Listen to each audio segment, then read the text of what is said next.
Kini kami ajak Anda mengunjungi salah satu usaha gerabah tertua di Kota Medan. Didirikan tahun 1965 dan kini dikelola generasi kedua. Produk gerabahnya punya ciri khas tersendiri, khusus memproduksi pot keramik dengan motif khas etnik. Pengrajin keramik lain yang tersebar di sekitar Kota Medan hingga Tanjung Morawa berguru di tempat ini. Berikut liputannya.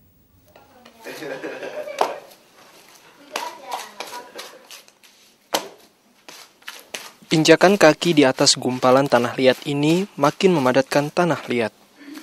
Aktivitas ini bagian dari proses pembuatan gerabah menjadi patung keramik atau pot keramik. Indah dan punya nilai jual.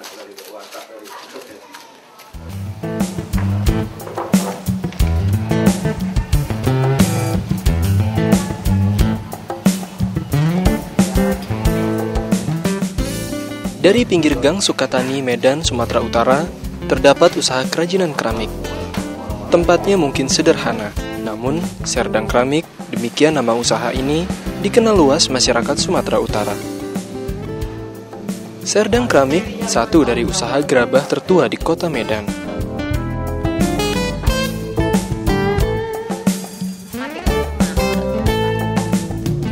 Usaha kerajinan keramik dijalankan Adi Muktari, biasa dipanggil Udeng.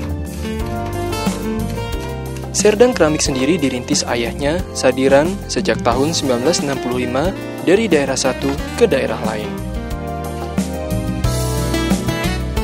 Baru pada tahun 1972, Serdang Keramik menempati lokasi sekarang.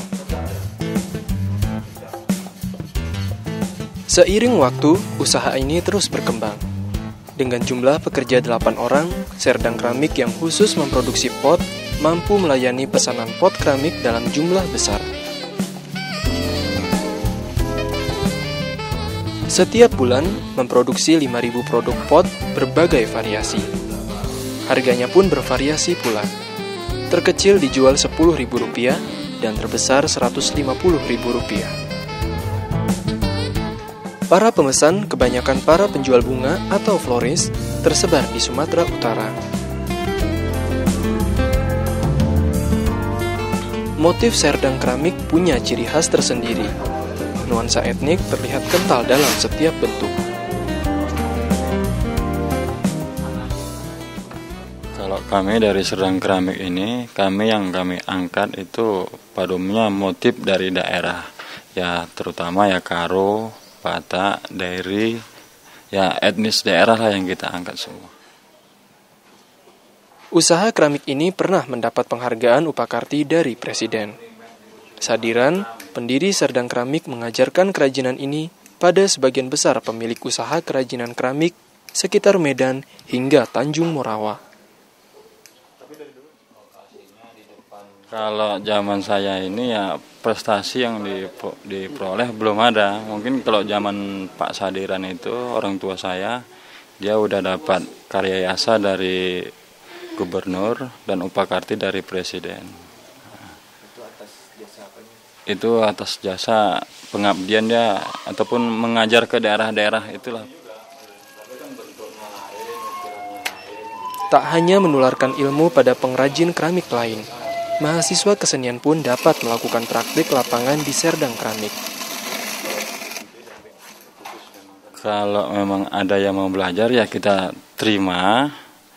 Ya pada umumnya ini yang banyak ini pun yang dari sekolah-sekolah lah, dari Unimed gitu.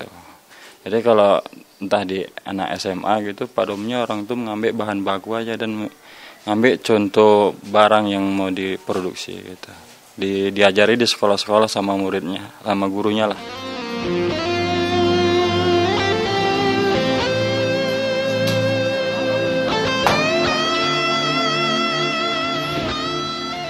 Serdang Keramik pernah menikmati masa jaya.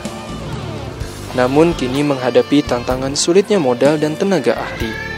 Meski begitu, Serdang Keramik tetap mampu bertahan dan menjadi contoh usaha kerajinan yang mendatangkan manfaat, tidak hanya bagi pengusaha, namun juga pendidikan anak bangsa.